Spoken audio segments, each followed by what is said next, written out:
أعوذ بالله من الشيطان الرجيم. بسم الله الرحمن الرحيم.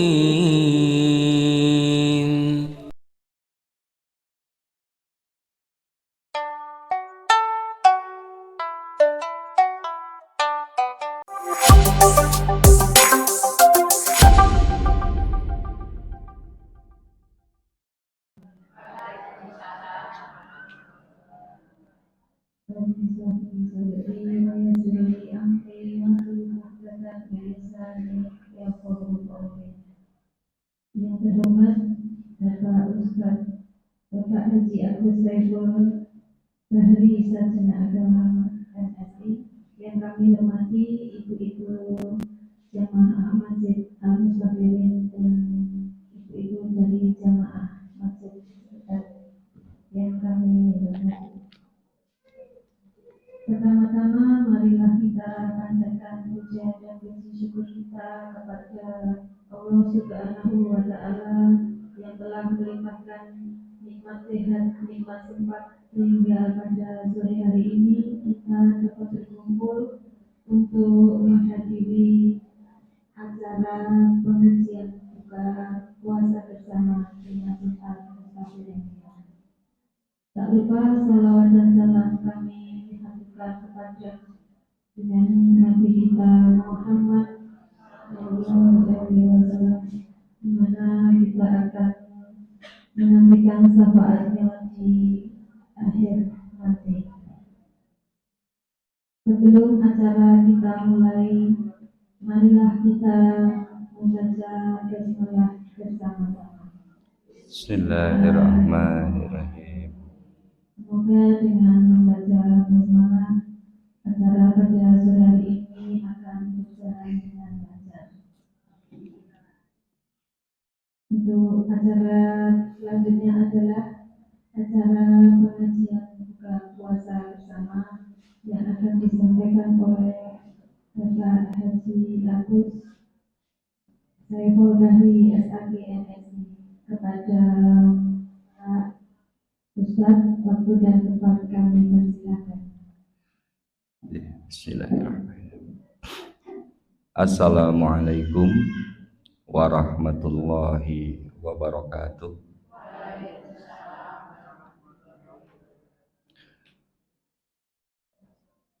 Alhamdulillahil karimir rahman, 'allamal Qur'an, khalaqal insan, 'allamahul bayan. Asyhadu an la ilaha illallah wahdahu la syarikalah wa asyhadu anna Muhammadan abduhu wa rasuluhu alladzi khuluquhul Qur'an.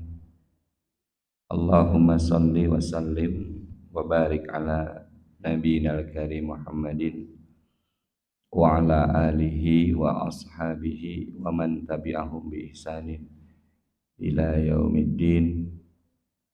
Amma ba'du. Ya ayyuhal hadirat rahimakumullah, usini wa iyyakum bitaqwallah faqad fazal muttaqun. Qala Allah ta'ala fi kitabihil karim, a'udzu billahi minasy syaithanir rajim. Syahrul Ramadan alladzi unzila fihil Qur'anu hudan linnasi wa bayyinatin minal huda wal furqan. Faman syahida minkumus syahra falyasumhu wa man kana maridan aw ala safarin fa iddatum min ayyamin ukhra yuridullahu bikumul yusra wa la yuridu bikumul usra walitukmilul iddata walitukabbirullaha ala ma hadakum wa la'allakum tashkurun. Ya Rabbi israh li sadri wa yassir li amri wahlul 'uqdatam min lisani yafqahu qawli. Rabbana zidna ilma warzuqna fahma. Allahumma faqihna fid din wa 'allimna ta'wil. Subhanaka la ilma lana illa ma 'allamtana innaka antal alimul hakim. Allahumma inna nas'aluka ilman nafi'an wa na'udzubika minal ilmi la yanfa.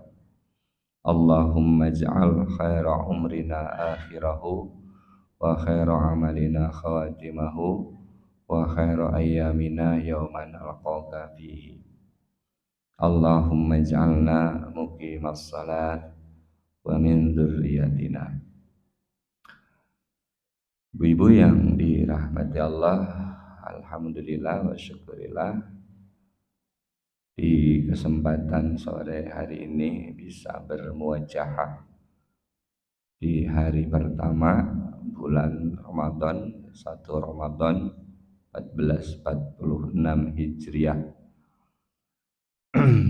Mudah-mudahan Allah Subhanahu wa taala melimpahkan kepada kita kegembiraan, ya, kegembiraan hati kita, kelapangan dada kita, sehingga muncul rasa nyaman dan merasa aman apapun keadaan kita hari ini. Saat kita melalui bulan Ramadan tahun ini kan semua sedang tidak baik-baik saja. Tasih susah ibu nyari melon 3 kilogram. Masih susah atau sudah lancar? Kan kemarin isunya di awal sebelum masuk Ramadan tuh sulit kita mencari melon 3 kilogram, ya, padahal Lebaran sudah dekat gitu nggih. Nah, kalau sudah ngomong Lebaran ya, baru mau Ramadan sudah bicara Lebaran.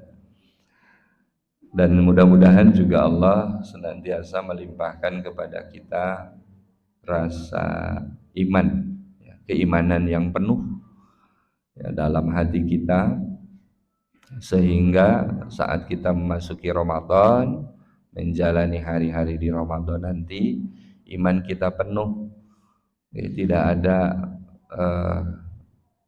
tidak ada rasa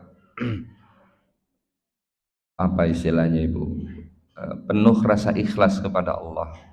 Karena syarat kita untuk mendapatkan maghfirah dari Allah itu kan man shoma ramadhana imanan wa ihtisaban ghufira lahu ma taqaddama min dhanbi.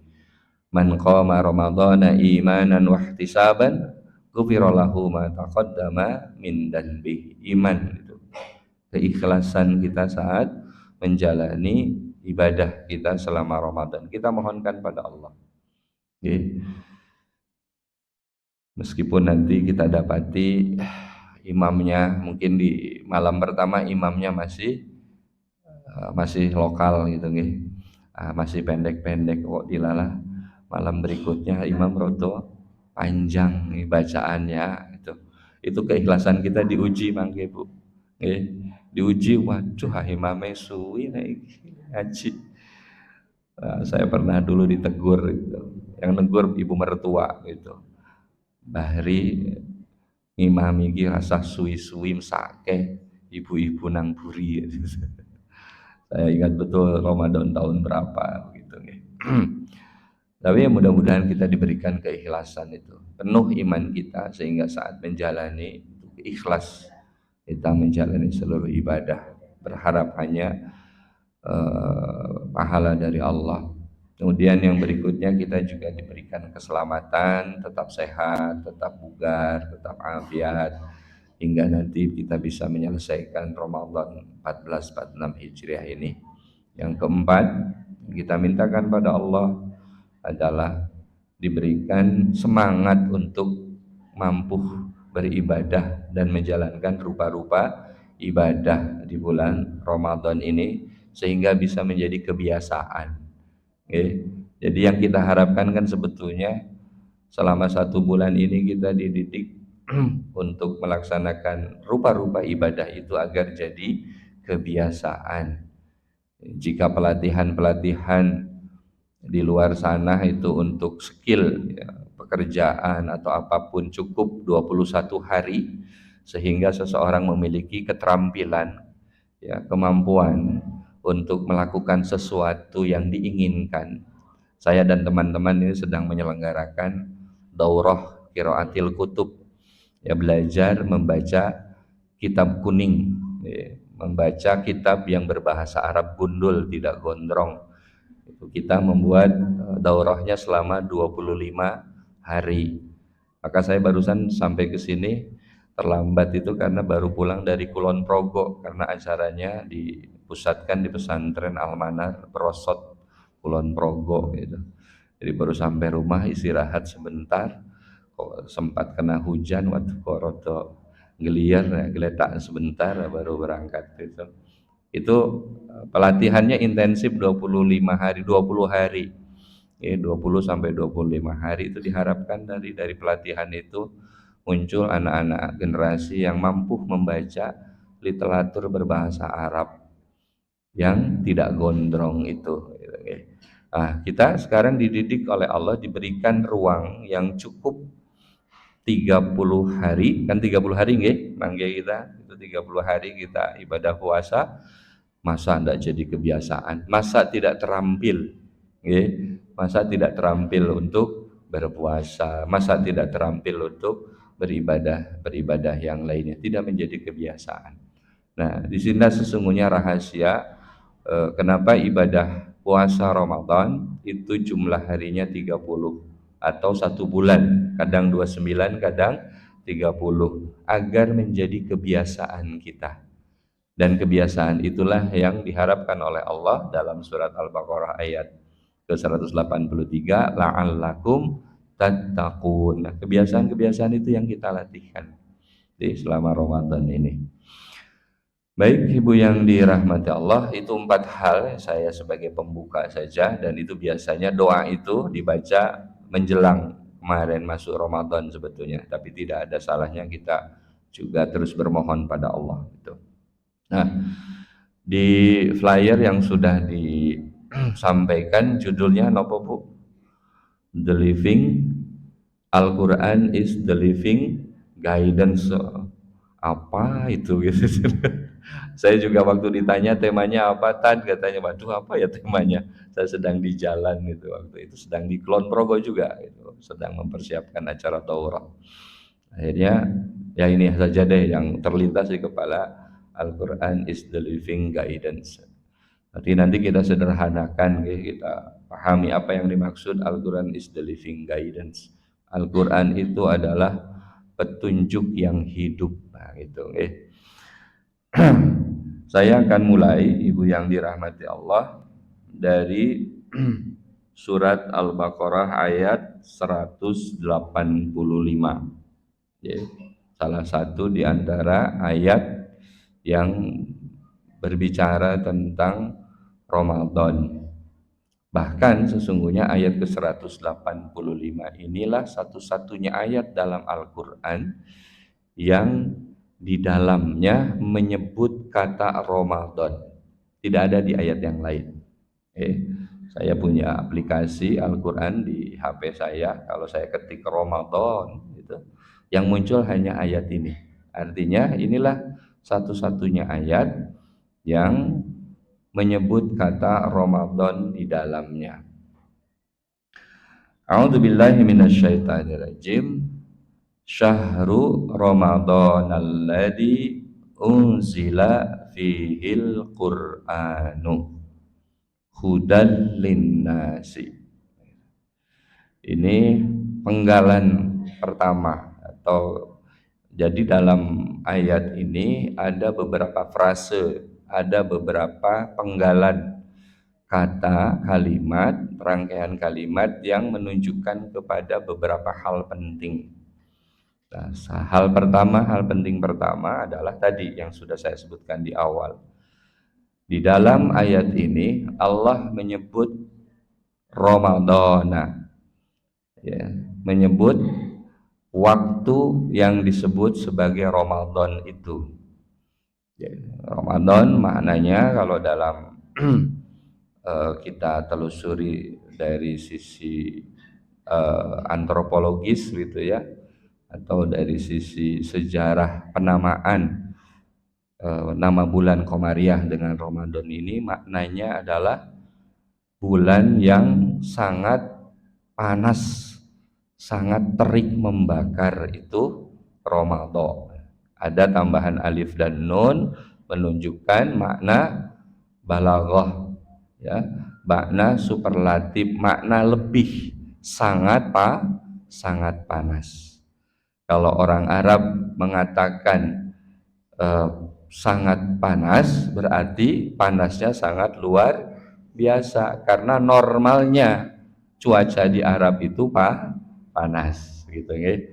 Nah, Ramadan itu adalah keadaan yang sangat panas terik membakar, sehingga terkadang orang merasa putus asa. Orang mesti banyak mengeluh, mencari kesejukan jiwa. Orang panas-panas tadi siang itu saat saya di pesantren Al-Manar itu, anaknya mudir pesantren Al-Manar, dua putranya sedang diterik matahari jam 2-an tadi. Panas kan tadi nggih?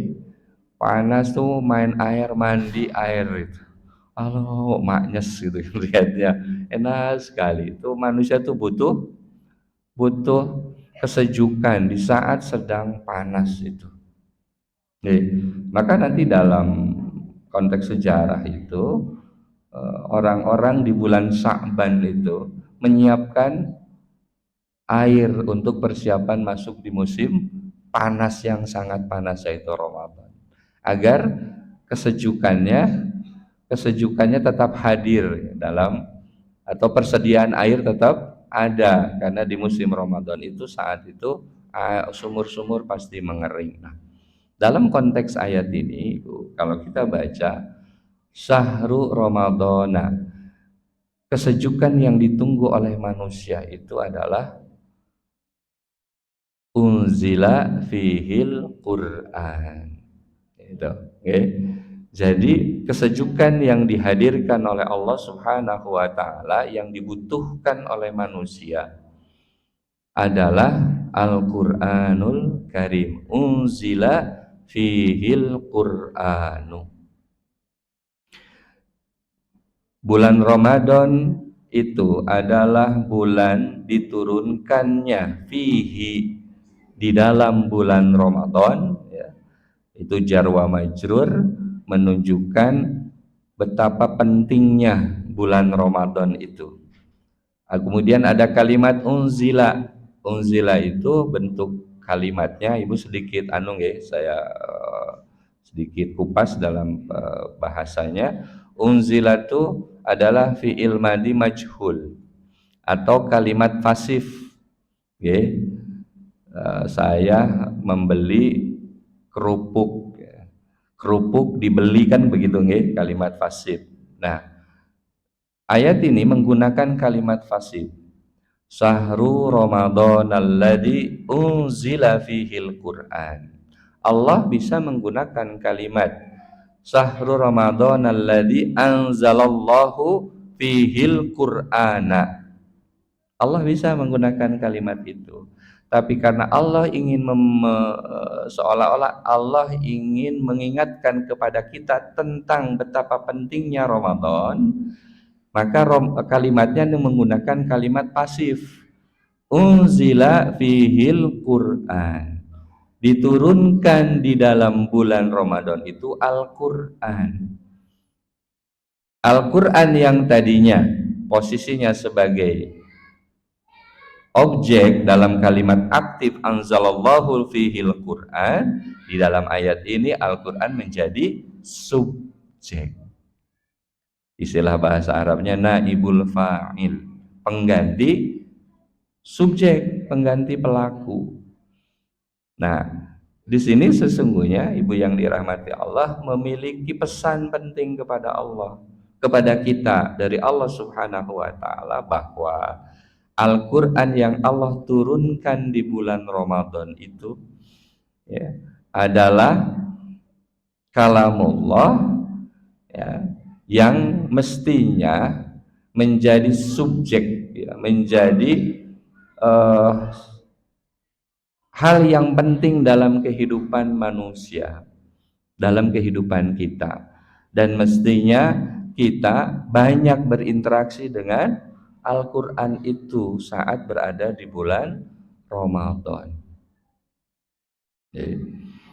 Ibu, kalau misalnya panjenengan mendapatkan kiriman paket, kiriman paket dari satu tempat tertentu yang boleh jadi alamat pengirimnya itu jarang-jarang arang-arang gitu, ada putra putri panjenengan di satu tempat di luar negeri misalnya mengirim paket ke panjenengan, kemudian panjenengan terima, oh ini paket dari si Deno, dari si Tole misalnya, kira-kira isinya apa, penasaran boten Bu? Jauh loh, penasaran ingin segera membukanya. Leres? Al-Quranul Karim itu diturunkannya dari mana Ibu? Kalau kita baca tafsirnya, unzila fihil Quran itu, Al-Quran diturunkan dari Lauh Mahfud melewati 7 lapis langit, sampai ke langit dunia. Tanggal ini tanggal pinten?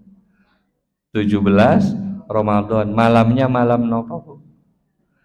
Inna anzalnahu fi lailatul qadri, atau dalam surat Ad-Duhan, inna anzalnahu fi lailatin mubarakatin, diturunkannya di malam yang penuh keberkahan, melewati 7 lapis langit dari Lauh Mahfud ke langit dunia, kemudian disampaikan kepada Nabi Muhammad SAW secara berangsur-angsur selama 23 tahun kurang lebih, kan begitu nggih? Maka kata Allah mengatakan kepada kita seolah-olah mosok panjenengan, mosok kita semua tidak penasaran dengan isi Al-Qur'an, apa yang sesungguhnya Allah inginkan dengan kalimat-kalimat yang Allah sampaikan di dalam Quran itu kepada kita. Rasulullah Muhammad Shallallahu Alaihi Wasallam adalah utusan Allah untuk menyampaikan kata-kata itu, kalimat-kalimat tersebut, perkataan tersebut kepada kita. Jadi saat kita membaca Quran, sesungguhnya saat itu kita sedang berbicara dengan Allah. Pertanyaannya, kalau saat kita berbicara dengan seseorang, kita kan harus tahu apa yang diinginkan orang tersebut. Terus nah, kita membaca Quran mestinya penasaran apa sesungguhnya yang Allah inginkan dengan kita, dengan apa yang harusnya kita lakukan atas bacaan yang Allah sampaikan kepada kita itu, yaitu Al-Quran. Al-Quran itu kan bacaan yang dibaca dengan lantang dan berulang-ulang, itu Al-Quran. Masih bingung Ibu? Bingung. Atau napa ngaji gak kudu bingung gitu. Itu pertama. Tapi Ibu penasaran mboten sekarang? Lewat 7 lapis langit loh Bu. Bukan dari Klaten, bukan dari Solo, enggak dapat kiriman dari Surabaya saja penasaran. Lah ini melewati 7 lapis langit. Masa kita tidak penasaran pesan apa yang ingin Allah kita fahami dari setiap kalimat yang Allah sampaikan di dalam Al-Quran itu? Kenapa? Karena di dalam Al-Quran itu disebut hudal linnas, kan begitu? Hudal linnas maknanya apa Bu? Ibu, hudal linnas niku maknanya apa? Petunjuk bagi manusia. Atau dalam bahasa Inggrisnya guidance to live, atau guidance of life. Tetapi kalau guidance of life kalau diterjemahkan dalam satu bentuk terjemahan, ya, guidance to live atau guidance of life, petunjuk hidup, saya khawatir kalau hanya sekedar petunjuk untuk hidup itu berhenti sebagai sebuah kitab saja, tidak pernah dibuka, jangankan difahami, dibuka saja tidak. Saya kasih contoh misalnya, panjenengan beli motor baru. Di saat beli motor itu panjenengan dapat manual book boten. Manual book itu buku manual untuk tata cara mengendarai motor. Oke. Kalau motor second memang jarang-jarang ada manual booknya. Kalau motor baru ada, Bu. Saat dibeli itu ada yang baca boten tuh. Serasa dibaca bagus, wis iso nyupir kok serasa dadak diwaca wis. Gara-gara nggak dibaca, rifting kiri belok kanan itu jadi. Nah kita rifting kiri kok belok kanan gitu. Itu karena nggak baca manual book. Nah, kebanyakan Ibu, nyuwun sewu, manual book itu jarang dibaca. Nah, saya khawatir justru Al-Quran itu hudal linnas itu buku petunjuk, tetapi tidak pernah dibaca. Gitu. Maka di flyer itu saya ketika ditanya apa temanya, Al-Quran is the living guidance, petunjuk yang hidup. Kenapa? Karena petunjuk itu hidup di dalam perilaku kita, dalam keseharian kita. Jadi bukan sesuatu yang kita baru melakukan kemudian kita baru buka, baru kita kerjakan, tetapi betul-betul terjadi dan mengejawantah gitu dalam perilaku kita. Bisa apa Pak Agus? Nggih saged. Aisyah pernah ditanya tentang akhlaknya Rasulullah. Ya, apa akhlak Rasulullah wahai Aisyah? Dijawab oleh Aisyah, khuluquhul Quran. Akhlaknya Rasulullah itu adalah Al-Quran. Artinya Al-Quran itu hidup dalam perilaku Nabi, itulah the living guidance. Okay. Petunjuk yang hidup di dalam apa? Di dalam perilaku kita. Terejawantahkan, nampak dalam perilaku keseharian kita. Baik itu terkait dengan hubungan hablum minallah atau hablum minan nas. Baik, coba kita gitu. Saya ambil satu hadis agar kita semakin paham apa yang dimaksud dengan the living guidance. Nanti saya ambil contoh beberapa. Saya sampaikan satu hadis karena ini berkaitan dengan Ramadan.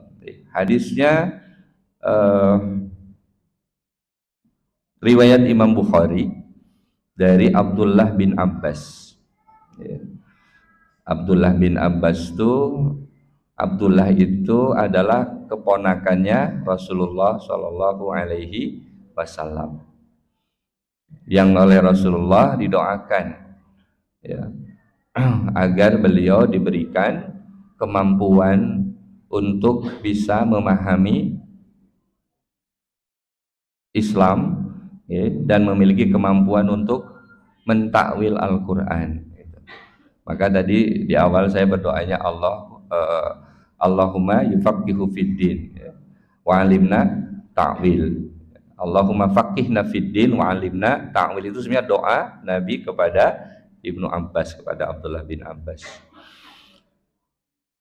Kata Abdullah bin Abbas, kana Rasulullah sallallahu alaihi wasallam ajwadan nasi. Pernah mendengar hadis ini, Bu? Adalah Rasulullah Shallallahu Alaihi Wasallam ajwadan nasi. Ada yang pernah mendengar hadis ini? Dereng.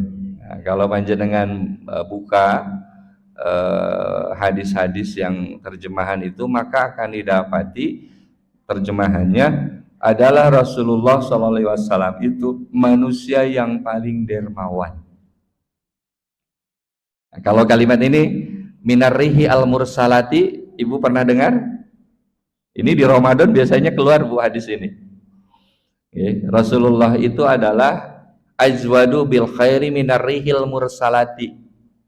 Rasulullah itu manusia yang paling dermawan bahkan dibandingkan dengan angin yang berhembus. Artinya kecepatan Nabi dalam bersedekah itu luar biasa cepet gitu. Bahkan mengalahkan hembusan angin. Nah, tapi saya terjemahkan sedikit berbeda, ya. Karena sosok Nabi kan tidak hanya menggambarkan satu perilaku, satu sisi saja. Karena Rasulullah Sallallahu Alaihi Wasallam ajwadan nasi adalah Rasulullah Sallallahu Alaihi Wasallam manusia yang paling bagus perilakunya, yang paling berkualitas kepribadiannya. Ajwada itu akar katanya jada ya judu, judun wa judatun. Jawwada yujawwidu tajwidun. Kalau tajwid ilmu apa Bu? Ilmu tajwid? Ilmu untuk membaguskan bacaan. Maka jada ya judu sebagai akar katanya bermakna bagus. Ajwad manusia yang paling bagus. Apanya? Perilakunya paling berkualitas kepribadiannya di antara manusia. Kedermawanan adalah salah satunya. Gitu. Okay. Hina yalqahu Jibril wa ajwadu ma yakunu fi Ramadhana hina yalqahu Jibrilu fi kulli lailatin min Ramadan. Dan kualitas Nabi yang bagus tersebut dibandingkan manusia yang lainnya semakin bagus ketika bulan Ramadan tiba, saat malaikat Jibril menemui beliau di malam-malam Ramadan. Nabi itu orang yang apa Bu? Dalam sejarah itu orang yang paling amanah, kan begitu Kemudian Nabi itu orang yang paling lemah lembut. Anas bin Malik itu tidak pernah disuruh Ibu. Anas bin Malik itu 10 tahun membantu Nabi, itu tidak pernah disuruh oleh Nabi melakukan sesuatu, padahal menjadi pembantu Nabi di rumahnya, tapi tidak pernah disuruh sama Nabi. Gimana? Lah kalau kita punya ada asisten rumah tangga di rumah Siti, Allah, Nabi itu tidak pernah begitu. Nabi itu begitu sayang dengan anak kecil, sedang sholat, sujud, cucunya naik ke punggung Nabi bermain-main di atas punggung Nabi saat sujud, dibiarkan sampai selesai bermainnya, sampai sahabat bingung, jangan-jangan ini Nabi kok suwe banget toh. Sujud, jangan-jangan Nabi sedang menerima wahyu. Ternyata Hasan dan Husain sedang bermain di punggung Nabi. Itu Nabi sampai sebegitunya. Kalau panjenengan pripun yang masjid nonton anak-anak kecil rame melayu rono rene, terus diapakan Bu? Sengiti, sarai sopo kae. Yang itu diplototi anaknya. Biasanya di bapak-bapak gitu. Ibu-ibu nggih wonten. Nah, saat Ramadan itu Nabi menjadi orang yang lebih lagi hebatnya, semakin meningkat kembali kualitasnya. Dan itu terjadi karena malaikat Jibril menemui Nabi di malam-malam Ramadan. Untuk apa? Fayudarisuhul Qur'ana. Gitu. Malaikat Jibril mengajari Nabi, kalau dibaca secara diterjemahkan biasa itu yudarisuhul Quran. Malaikat Jibril mengajari Nabi Muhammad Al-Quran. Tapi kalau kita kembalikan pada aspek bahasanya, darosa yudarisu itu dari wajan fa'ala yufa'ilu, maknanya lil mustarak baina isnaini, ya.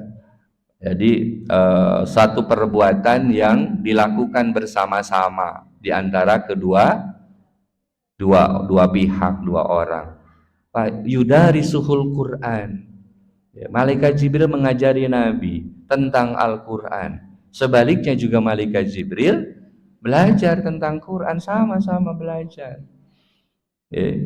Tapi nanti dalam hadis yang lain kalimatnya bukan yudarisu, yu'aridu. Nabi nyetorkan hafalan Qur'annya, dan itu kemudian oleh malaikat Jibril dibetulkan, oh ini ayatnya di dalam surat ini, nanti susunan suratnya seperti ini. Tapi nanti kalau kita perhatikan kalimat yudarisuhul Quran, belajar mengajar itu Ibu, maknanya berarti bukan semata-mata membaca. Oke, kalau kita belajar madrasah itu kan dari darosa. Darosa itu belajar, di dalamnya meneliti. Kalau orang belajar berarti ingin tahu kan begitu, gitu. Panjenengan belajar ke madrasah kan ingin tahu sesuatu yang sebelumnya tidak tahu. Nah, saat yudarisuhul Quran artinya mempelajari Al-Quran untuk tahu apa yang diinginkan oleh Allah dari setiap ayat yang Allah wahyukan kepada Nabi Muhammad SAW, yang perantaraannya melalui malaikat Jibril. Kan begitu. Oke, nanti kita ambil contoh yuk. Seperti apa? Terus apa yang terjadi? Fala Rasulullah sallallahu alaihi wasallam, maka jadilah Rasulullah Muhammad sallallahu alaihi wasallam hina yalqahu Jibril min Ramadana ajwadu bil khairi minar rihil mursalati. Jadilah Rasulullah Muhammad sallallahu alaihi wasallam ketika malaikat Jibril menemui beliau di bulan Ramadan, kemudian bersama-sama belajar tentang Al-Qur'anul Karim, memahami apa yang Allah inginkan dengan Al-Quran yang diwahyukan itu. Wahyu yang diterima Nabi saat malaikat Jibril turun setiap malam Ramadan, itu kan belum tuntas nggih. Ramadan yang dijalani Nabi berapa kali Ibu? 9 kali. Itu Nabi menjalani Ramadannya 9 kali.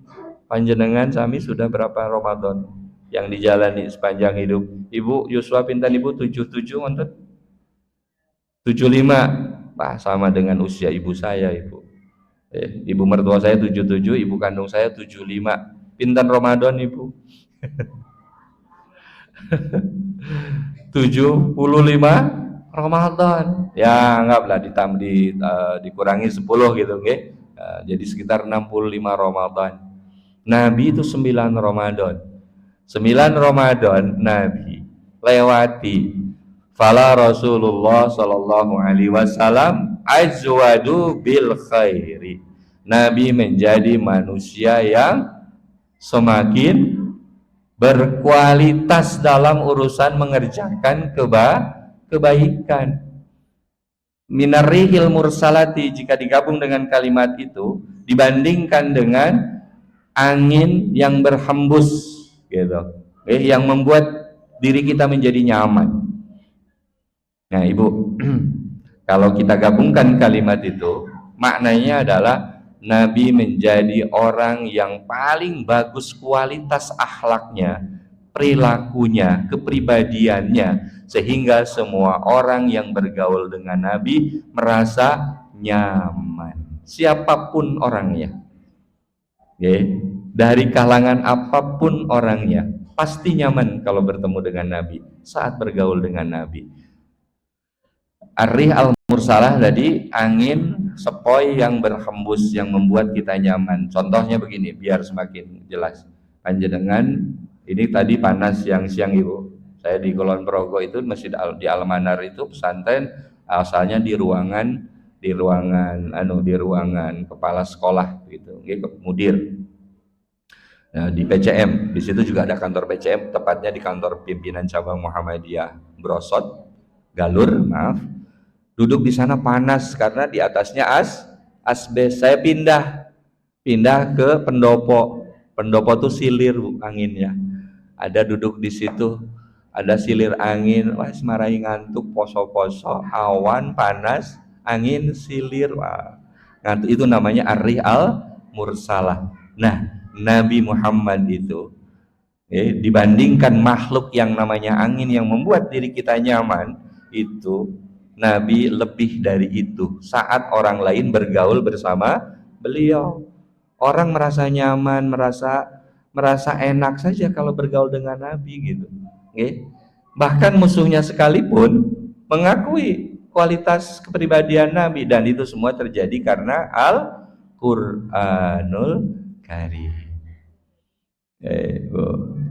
Nah, Ibu, hadis tadi sebetulnya juga menjadi hadis yang menjadi dasar kita memiliki tradisi tadarus. Cuman masalahnya tradisi tadarusan kita itu baru membaca.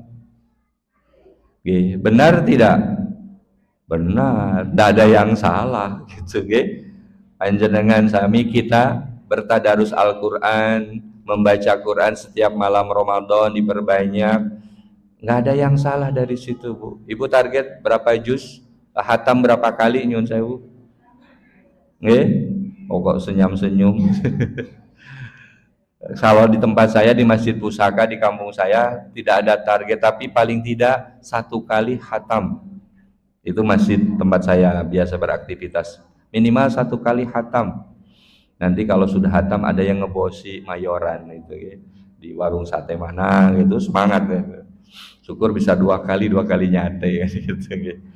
Tapi sesungguhnya kalau kita bercermin pada tradisi Nabi dengan malaikat Jibril, maka tadarusnya ditingkatkan, bukan hanya sekedar membaca. Membaca sudah bagus, Ibu, diteruskan silahkan. Karena setiap hurufnya bernilai 10 kebaikan. Ada 6.236 ayat. Jika kita hatam membaca Quran, kira-kira berapa hurufnya? Banyak. Kali 10 kira-kira berapa banyak pahalanya? Di bulan Ramadan pula. Tapi jika kemudian kita tingkatkan kualitas membaca Qur'annya dengan tadarus ala Nabi, makin hebat. Contoh ya. Nah, sekarang saya ambil contoh, Ibu. Misalnya ayat ini. Yauma idzin tuhadditsu akhbaraha. Itu dalam surat napa niku? Surat Al-Zalzalah. Yauma idzin tuhadditsu akhbaraha. Pada hari itu tuhadditsu akhbaraha. Bumi bercerita tentang kabar orang-orang, nanti kalau dibaca tafsirnya, bercerita tentang kabar orang-orang yang melakukan amal perbuatan di atas muka bumi saat dia hidup di dunia itu, baik perbuatannya itu adalah kebaikan maupun hal yang buruk, semuanya diceritakan oleh bumi kepada Allah. Bumi menjadi saksi dalam persidangan setiap kita di hadapan Allah. Tapi jangan panjenengan berpikir pada saat bersaksi itu mulutnya tembun tinggi kayak bumi. Boten sah diimani mawon bahwa nanti bumi yang kita pijak itu, bumi yang tempat kita hidup ini akan bersaksi di hadapan Allah terhadap semua amal baik dan buruk kita di hadapan Allah. Diceritakan semua. Yauma idzin tuhadditsu akhbaraha. Persoalannya adalah ketika kita membaca ayat itu dan terjemahannya, kira-kira apa yang harus kita lakukan saat ini? Kan harusnya sampai ke sana, gitu. Bumi akan bercerita di hadapan Allah bahwa kita itu orang baik. Perbuatannya ini loh. Nanti Ibu, kalau kita baca tafsirnya, di sini ada tafsir Ibnu Katsir, riwayatnya Imam Ahmad, bumi itu akan mengatakan kepada Allah, si fulan yaf'alu kadza wa kadza. Detail disampaikannya. Orang ini melakukan ini di tempat ini, jamnya jam segini, ini yang dilakukannya. Sama siapanya disebutkan nanti di situ. Detail disampaikan kepada Allah. Kita semua sering membaca ayat ini kan? Gitu? Ini paling sering dibaca dalam sholat kita. Tapi apakah itu kemudian menggerakkan kita? Nah ini the living guidance. Apakah itu kemudian menggerakkan kita untuk melakukan perbuatan yang baik saja dan mengurangi segala bentuk perbuatan yang buruk? Kenapa? karena orang lain tidak faham pun, tidak tahu sekalipun, bumi akan wadul karo Gusti Allah. Contoh nih perbuatan. Saya kembalikan pada tafsirnya. Ibnu Katsir kemudian mengutip riwayat Abu Lahiyah gitu. Di mana di dalam riwayat itu dikatakan kana Rasulullah sallallahu alaihi wasallam yaqul. Rasulullah sallallahu alaihi wasallam bersabda, tahaffadu minal ardi fa innaha ummukum. Jagalah olehmu bumi, sesungguhnya bumi itu adalah ibumu. Atau dalam bahasa yang lebih keren, lestarikan bumi, karena bumi itu adalah ibumu. Kalau seorang ibu fungsinya apa, Bu? Seorang ibu, kalau panjenengan ibu semua ini kan, apa yang panjenengan lakukan kepada putra putrinya? Memberikan kehidupan, sejak di dalam kandungan sampai kemudian besar, dibesarkan, semua diberikan agar anak keturunan kita hidup terus. Itulah fungsi bumi untuk kita. Bumi adalah tempat kita hidup dan memberikan kehidupan kepada kita. Maka wajar kalau Nabi kemudian mengatakan, jaga bumi, jangan kamu rusak. Paham Ibu? Nah sekarang apa yang bisa menggerakkan kita untuk melestarikan bumi? Kalau Kiai Haji Ahmad Dahlan dengan surat Al-Ma'un menjadikan Muhammadiyah berumur 112 tahun gitu. Awalnya membangun PKU gitu.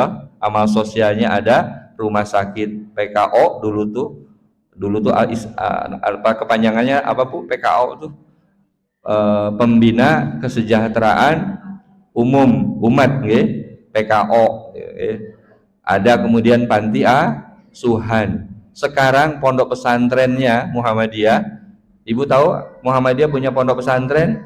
Oh ya. Tahu jumlahnya berapa sekarang Ibu? 450 lebih Ibu. Milik Persyarikatan Muhammadiyah. Itu semua berangkat dari Quran surat Al-Ma'un. Al-Ma'un saja. Berdiri TK, SD, SMP, terus gitu. Sekarang ada pesantren yang jumlahnya 450-an gitu. Itu berangkat dari surat Al-Ma'un.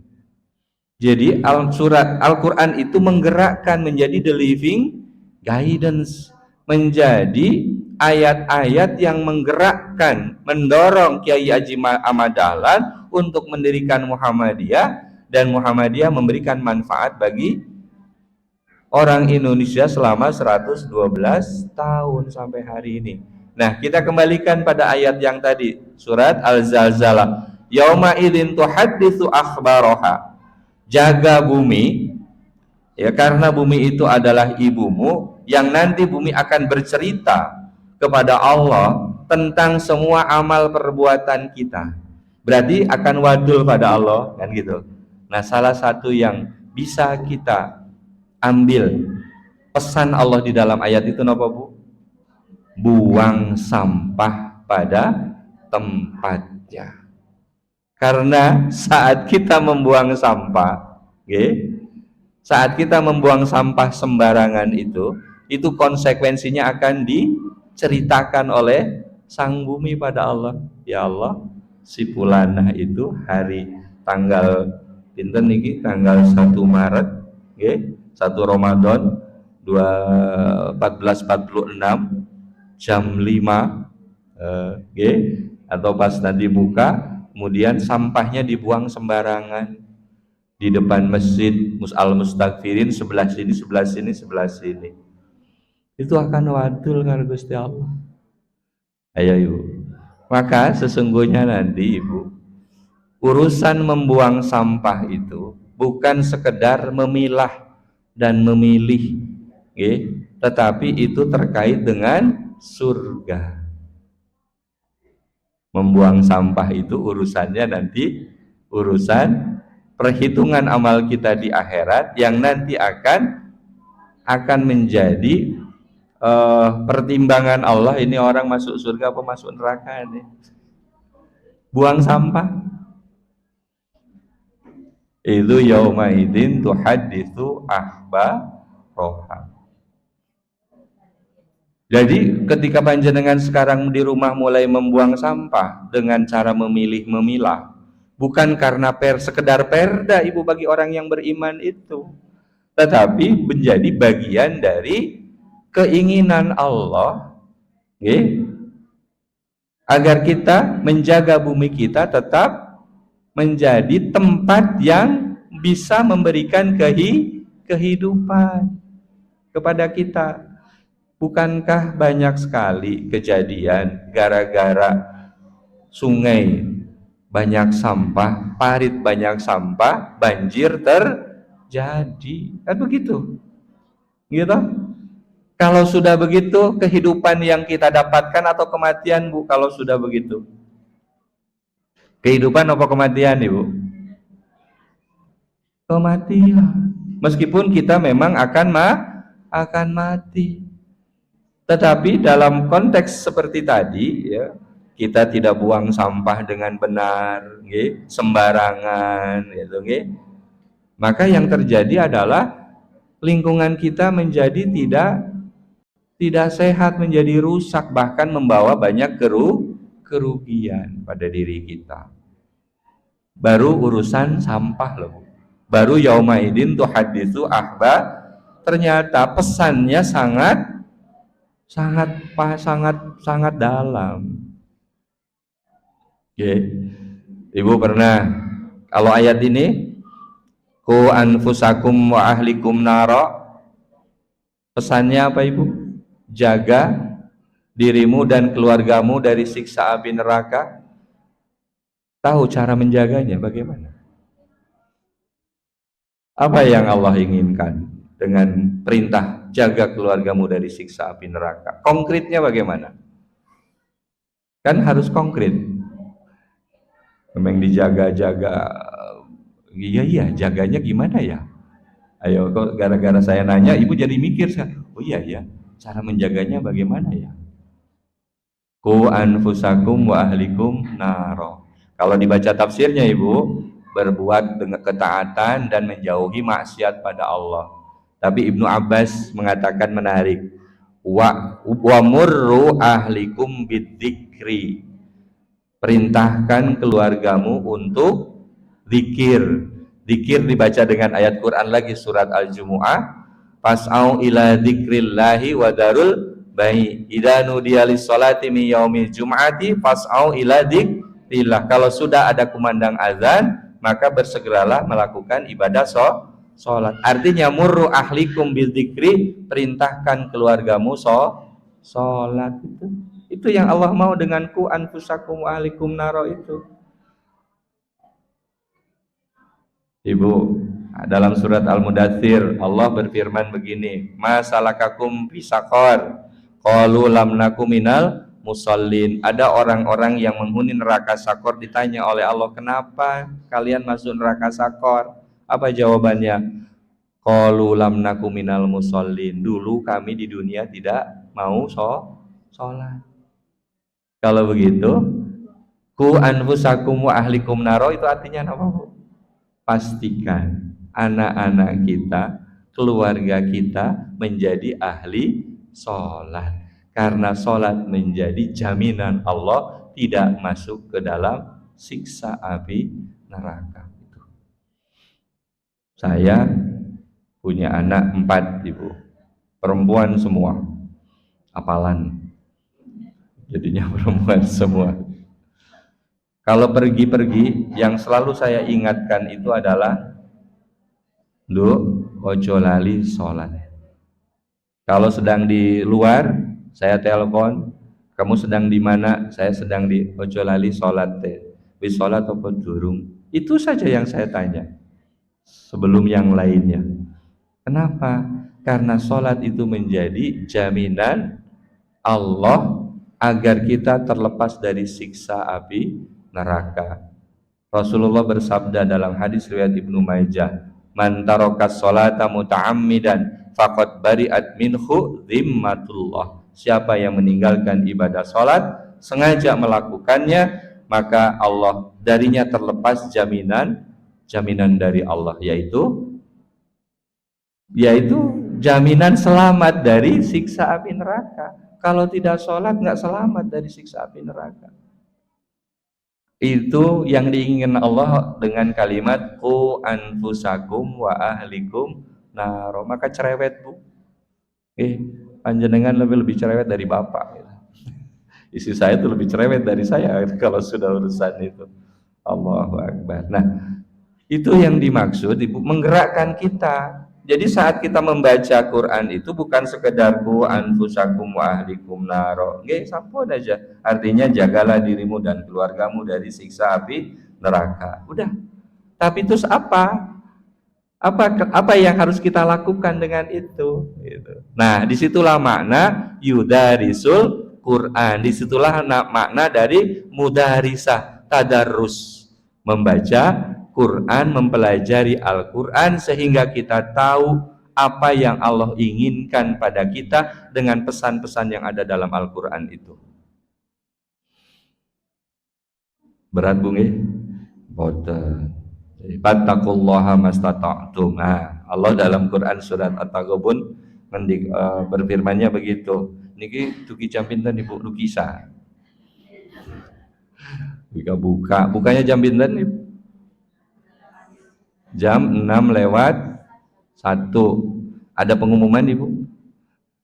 Ada pengumuman ya? Oh, pengumuman infak. Oke, baik, sebentar lagi Bu ya, 5 menit lagi. Oke, atau lebih kurang dari situ. Jadi Ibu yang dirahmati Allah, saat kita membaca Quran itu sekali lagi, mari kita membaca Quran sekarang tidak hanya baca hurufnya, kemudian terdengar kalimatnya, alif lam mim, dzalikal kitabul la raiba fihi hudal lil muttaqin. Bukan hanya itu, tetapi kemudian coba dibaca terjemahannya, buka syukur baca tafsirnya. Itu berlaku nanti kalau misalnya tradisi tadarusannya masih jalan, monggo silakan luangkan waktu sedikit, nggih panjenengan sendiri baca satu ayat Quran misalnya dan coba pahami ayat itu dengan baik. Kira-kira apa dan apa yang harus saya lakukan setelahnya? Misalnya kalimat ini, innalil muttaqina fi jannatin wa uyun. Ya. Akhiduna ma atahum rabbuhum wabil asharihum yastaghfirun. Sesungguhnya bagi orang-orang yang bertakwa itu ada taman-taman surga bagi mereka. Mereka akan menerima hidangan yang Allah berikan langsung pada diri mereka. Wabil asharihum yastaghfirun. Ciri orang-orang yang akan mendapatkan surga, taman-taman surga yang langsung Allah memberikan pelayanan pada mereka itu adalah wabil asharihum yastaghfirun. Di waktu sahurnya mereka banyak beristighfar. Panjenengan di waktu sahur, selesai sahur apa yang dilakukan Ibu? Asah. Gitu? Nah, setelah saya sampaikan ini, wabil asharihum yastaghfirun. Selesai makan sahur, lupakan asah-asah.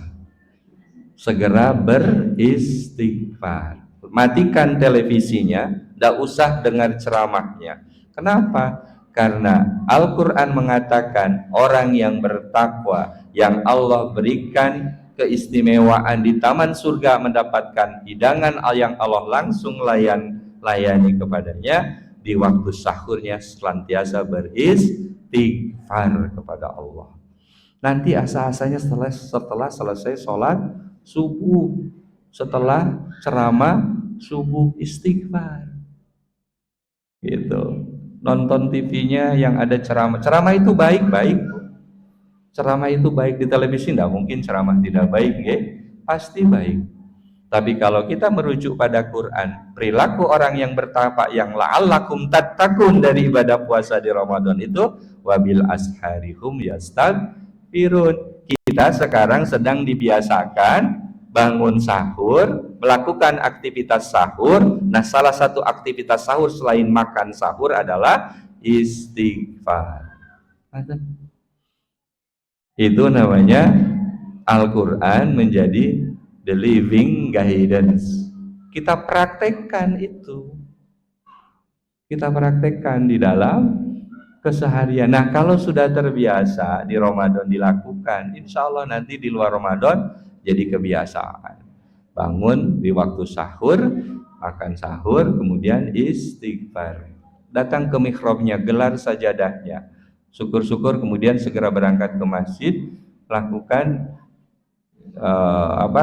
ibadah di masjid, istighfar perbanyak di sana. Bukankah dalam salah satu hadis sahih Rasulullah Shallallahu Alaihi Wasallam mengabarkan, hadisnya hadis kursi, ibu yang dirahmati Allah. Allah tuh setiap malam turun ke langit dunia sampai hatta yabqiya sulusul akhir minal laili, sampai dengan sepertiga bagian akhir dari sepertiga malam sampai menjelang subuh, berarti di waktu sahur. Apa yang Allah sampaikan? Mayas aluni, siapa yang meminta kepadaku, fa'uti aku akan memberi. Siapa yang meminta dunia, aku akan kasih, kata Allah. Wa mayyad'uni, siapa yang meminta urusan akhirat, fa'astajibulahu, aku akan menjawab permohonannya. Wa mayyastaghfiruni, siapa yang memohon ampun kepadaku, fa'aghfirulahu, aku akan mengampuninya. Itu di waktu sahur. Ibu yang dirahmati Allah, monggo. Nanti sekali lagi silahkan diteruskan tadarus Al-Qur'annya sebagai sebuah tradisi yang baik untuk mendapatkan kebaikan dan keberkahan Ramadan dengan banyak membaca Al-Qur'an. Kemudian target pribadi juga silahkan. Kan kalau tadi targetnya kelompok hatamnya, tapi punya juga target pribadi untuk hatam. Silahkan. Ditambah satu lagi sekarang targetnya, faham satu ayat saja, apa yang Allah maui tentang dari salah satu ayat Al-Quran yang bisa kita praktekkan. Salah satunya sudah saya kasih contoh tadi. Ciri orang yang bertakwa itu adalah di waktu sahur sudah suka beristighfar. Lakukan, mumpung masih di awal Ramadan ini, kita lakukan itu. Asah-asahnya nanti setelah selesai sholat subuh. Kadang ibu yang dirahmati Allah, kurang 6 menit. Mudah-mudahan Allah Subhanahu wa Ta'ala senantiasa memberikan kepada kita rahmatnya, memberikan kepada kita inayahnya, sehingga kita bisa menjalani ibadah puasa di Ramadan 1446 Hijriah ini dengan baik, dan bisa istiqomah kita dalam menjalaninya, dan kita mendapatkan semua keberkahan yang Allah siapkan dari Ramadan 1446 Hijriah ini. Kurang lebihnya mohon dimaafkan. Aqulu qauli hadza wa astaghfirullahal azim li wa lakum. Allahumma shalli ala Muhammad wa ala alihi wa sahbihi ajmain. Nasrun minallahi wa fathun qarib. Assalamualaikum warahmatullahi wabarakatuh.